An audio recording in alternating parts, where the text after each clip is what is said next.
One of the dinners I think I cook more than practically anything else is my Indian-influenced banquet. It's fabulously easy because most things can be cooked in advance, and yet it has real wow factor. Everything is spicy and inviting. There has to be a luxurious, rich, mild and creamy Mughlai chicken curry, and some rice pilaf studded with spices and sprinkled with toasted almonds. A delicious green pea and golden cheese curry called mutter paneer, a colourful favourite, and some cool exotic yogurt and pomegranate raita. For pudding, chewy almond macaroons, the perfect end to the perfect meal. Now that's a real banquet. Chicken Mughlai is a mild, mellow, creamy curry, and I think I cook this more often than anything else when I have friends over. It's one of those curries that people who don't like curry love. And the chicken in question is boned, skinned chicken size, about 3 pounds or 1.5 kilos. Please don't use chicken breasts. It's too dry, that meat. And you want this to be gorgeous and round and in every way perfect. Although curry can be, quite labour intensive, the point is it's very straightforward. It's just really 1, 2, 3. 1 here, I'm just finishing having browned these chicken thighs. That's step 1 done. Now step 2, 2 onions that I've chopped. In they go into the pan, along with some wonderful heady, musky spices. Got some cardamom pods, 5. And you need to bruise them so the little seeds can come out. And this is probably the easiest way to bruise them. Just put the tin they came in on top of them. Very good. That's broken their resolve.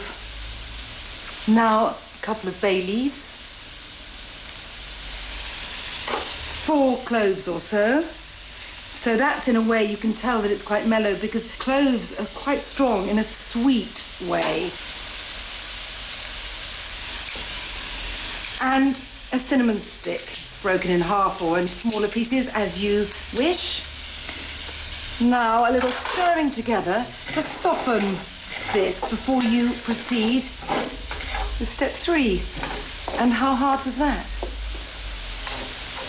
I'm going to start off with heat, and the heat comes from ginger, which is a lovely fresh heat. I've got about 1 inch there, which is 2.5 centimetres in new money. And I'm going to cut it because ginger is quite fibrous and hard to break up, and I want this paste to be smooth. Got 4 cloves of garlic, they don't need to be cut, they're nice and soft, and some spices, more spices. A teaspoon of ground coriander, 2 teaspoons of ground cumin, and this is the wonderful thing about this curry. It's got elegance, but it's got depth too. I don't like namby-pamby food. I want it to have something going for it. About 1/4 teaspoon of dried chilli. Now, just blitz this a bit. Give it a short, sharp shock.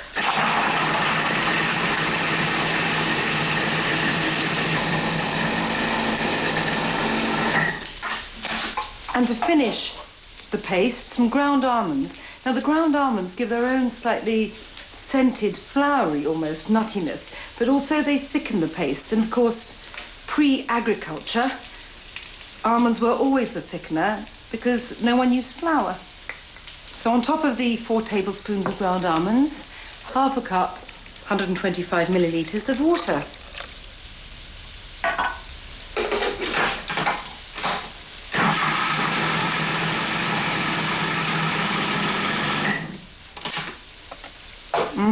That is wonderful. Now, it may not look beautiful, but believe me, it tastes gorgeous.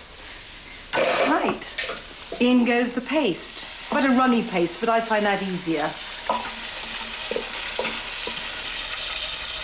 And up wafts the aroma. Now I just need to turn this gnarled aromatic mess into a sauce. First, I want a cupful, about 250 millilitres of whole milk, natural yoghurt, obviously not flavoured. And half that, so 1/2 cup, 125 millilitres, a double or heavy cream. That's right. A cup, 250 millilitres of chicken stock. I want a tablespoonful of sugar, but there's a lot of sauce, so it's not that much. I want saltiness too, so a teaspoon of salt. If you want to add more later, do. And the same amount, a teaspoon of garam masala, that wonderful cocktail of spices.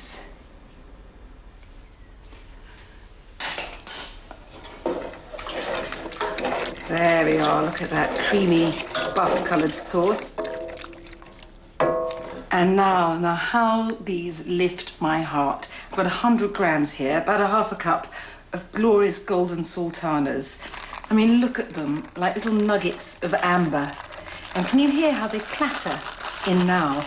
But once they've cooked in this sauce, they'll be so soft and swollen and delicious. Well, this is Mughlai chicken, so back in with the chicken and scrape in any of the juices that have accumulated on the plate. That's flavour. And all I need to do now is let this come to a bubble and simmer with the lid on 20 minutes, and then I'm going to stash it in the fridge till the party tomorrow.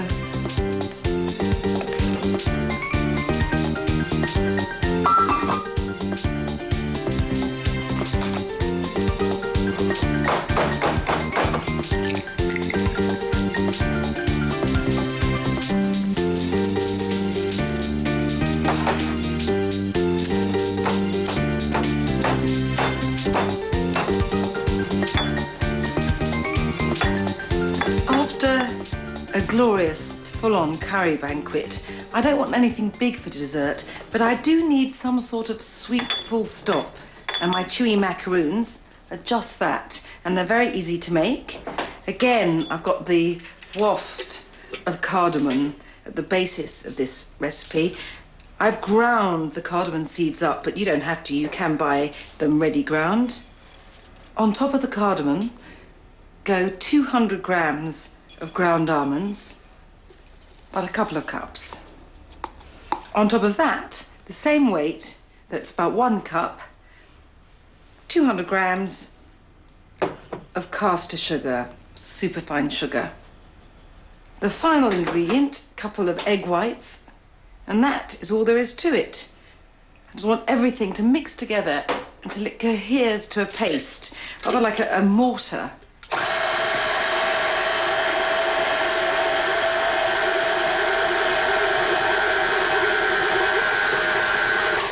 There it is.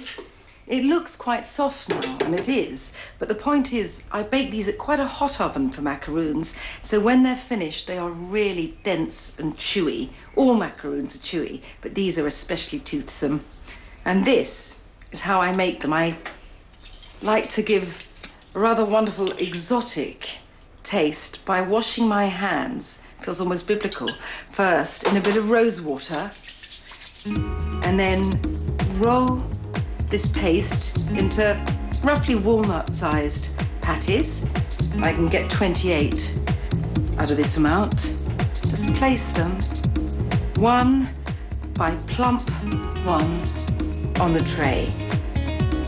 Stud each pale disc with a blanched almond and cook them in a 200 centigrade or 400 Fahrenheit oven for 10 minutes or so, and then let them cool, put them in an airtight tin and hide them.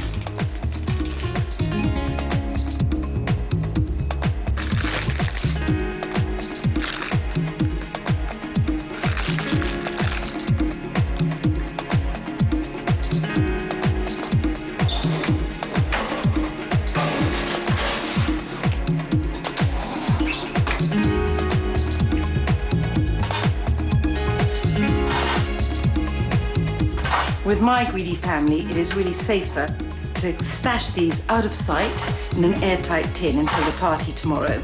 So there we are, safely stowed away until tomorrow. One for the cook.